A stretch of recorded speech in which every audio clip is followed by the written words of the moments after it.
Thank you for taking a few minutes out of your busy day to view this video covering the Thrift Savings Plan monthly withdrawal options. Knowing the right way to withdraw your TSP funds during retirement is a key factor in your retirement planning. In this video, we're going to cover the 3 different withdrawal options listed here. As we get into the details of each, you will see that there are several pros and cons of each method. We'll cover how each withdrawal method works and use reports and graphs from the Benefits Calculator and Retirement Planner to demonstrate the long-term impacts. In addition to the information provided in this video, you should read through the 2 reference documents shown here before you make a decision on a withdrawal method. First, we will briefly review each of the 3 options. Then we will cover each in detail. You're looking at the CSRS and FERS Retirement Planner Income and Expense Analysis Government Sources form. There are 2 columns on this form. On the left-hand side, you'll see income. Consists of retirement annuity plus FERS supplement and Social Security plus the TSP monthly withdrawal. Next to it is the expense column, and that includes retirement penalties such as early retirement, cost of a survivor benefit, the Federal Employees Group Life Insurance cost, the Federal Employees Health Benefit Plan costs, long-term care costs, plus federal and state taxes. The Retirement Planner form depicts the results of selecting the IRS Life Expectancy monthly withdrawal option.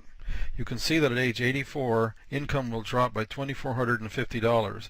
This is a result of the TSP funds being completely depleted at that time.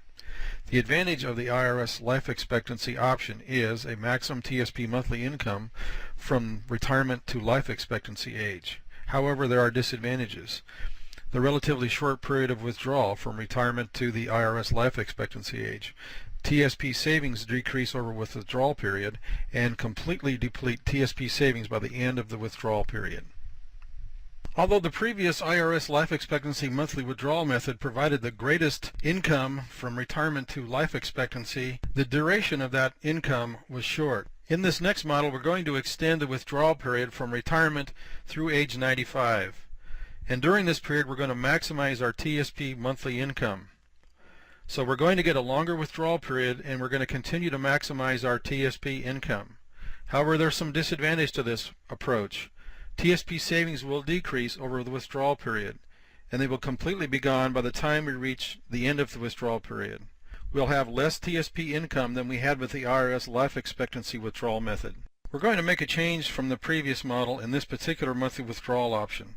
We're going to continue to embrace the long withdrawal period from beginning of retirement through age 95. But in the previous model, we depleted the savings during that time. In this particular model, we're going to take a little bit less each month out of TSP, and by doing that, we're actually going to be able to preserve the savings. As a matter of fact, the savings will grow if done properly. So this will increase our savings during the withdrawal period. This will minimize our TSP savings risk. There will always be savings there for us at least equal to what we started with, and there will also be an inheritance for beneficiaries at the end of this withdrawal period. However, the disadvantage of this method is that it provides the least TSP income during the withdrawal period. Now we will explore in detail the 3 methods for withdrawing monthly amounts from your TSP account. There are 3 main areas in the CSRS and FERS Benefits Calculator TSP section: contributions, growth, and withdrawal. In the contributions area, the amount of money currently saved in the 5 funds plus the L fund are listed. In addition, the amount of money contributed each year is recorded. The percentages going into each of the funds during the savings period is entered on this form. On the TSP growth form, the future compound annual return rates are entered for each of the 5 funds. In addition, a withdrawal age is entered. Then the calculations are done to project the future growth of each of the 5 funds plus the L fund. There are 3 ways to withdraw money from TSP: lump sum, monthly payments, or an annuity. By selecting monthly payments, 3 methods are exposed: life expectancy, payments, and monthly amount, and we will explore each of the 3. We will start with the IRS life expectancy method. The first thing we notice is that we've been able to accumulate $365,399 in our TSP savings. That's up until the time of withdrawal. Now we're ready to start withdrawing that money using the IRS life expectancy method. But before we do that, we have to distribute the money into the 5 funds for the distribution years. We've chosen the L income distribution shown here. 12% will go into the C fund, 6% into the F fund, and so on. So as you look at the percentage breakouts, we take the $365,399, $43,847.88, which is 12% of our total money, will be put into the C fund, and you can see the other amounts going into each of the remaining 4 funds. The next thing to do is to press the Calculate Payment button. And when we do that, based on our age at age 57, we'll start the withdrawal, and we notice that the number of payments that will be made will be 322, which is almost 27 years of payments. The last payment will come due on April of 2045. The total monthly income that we'll get from this approach is $2,286.93. $342.35 will come each month from the C fund, and you can see the breakout of the other amounts coming from each of the 4 remaining funds. And at age 84, in this example, the TSP funds will run out. The retirement planner summarizes year by year the results of implementing the IRS Life Expectancy monthly withdrawal method. We can see that for 27 years, the income level is above the expense level. However, with the loss of $2,286.93 from our TSP at age 84, we now drop below the expense line. So at this point, our total expense becomes greater than our total income. That is the shortcoming of this method. Next, we'll explore the payments option, where we want a maximum fixed amount of income over a stated period of time. Again, returning to the benefits calculator, all we have to do is select payments under the monthly payments option and enter the number of payments for the period of time where we'd like to maximize the payments. We've entered 456, and that gives us a total of 38 years from age 57 to age 95. Next, we click on the Calculate Payment button to determine that we can receive $2,037.51 for a period of 38 years from age 57 to age 95. At age 95, the TSP funds will run out using this method. In selecting the payments model, we chose age 95 as the age at which TSP funds would run out. However, at closer examination of the CSRS and FERS Retirement Planner, we see that the total income is greater than total expense from age 57 through age 89.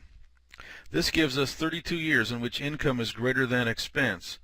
And when we compare that to the IRS Life Expectancy model, we find that we gain 5 additional years in which income is greater than expense. Like the IRS Life Expectancy model, though, the TSP funds will run out, and they run out at age 95. In our final model, monthly amount, we will select a fixed amount that we want to withdraw from our TSP account each month for a fixed period of time. But unlike the previous model, we want to be able to preserve our savings as we're withdrawing the money. In the previous monthly payments model, we selected 456 payments.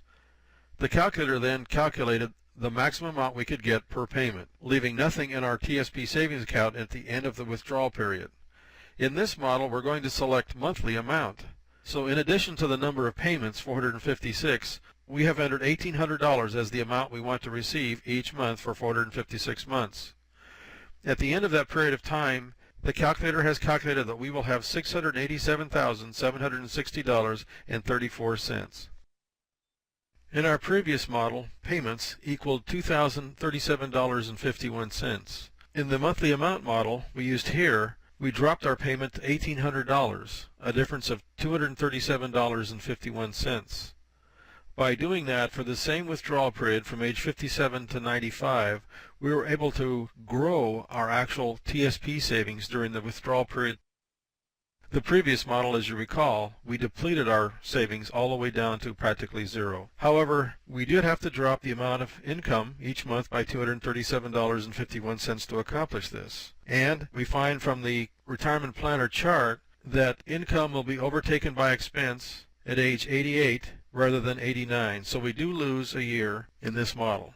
Well, we've covered a lot of ground in the last few minutes discussing the 3 withdrawal methods from our TSP account in retirement. IRS and the payment methods were very similar. The only thing that differed was the withdrawal period. In the IRS method, it was calculated for us that we would get 322 payments, which equates to about 27 years. At the end of that time, there is almost nothing left in our TSP account. In the payment method, we selected the number of monthly payments that we would receive, and we chose 456 payments, which is equivalent to about 38 years. In this method, like the IRS method, there is virtually nothing left at the end of the withdrawal period. However, we have extended the withdrawal time by 11 years. Finally, in the monthly payment option, we selected the same 456 years as we selected in the payment method, 38 years.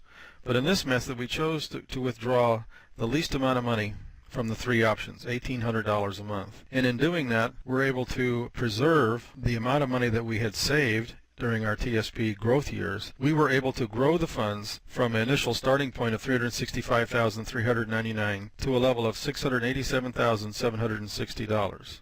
Now, there are many more ways we could look at our TSP withdrawal. We've only investigated a few here. We hope this video has been informative and will help you to achieve your goals in retirement.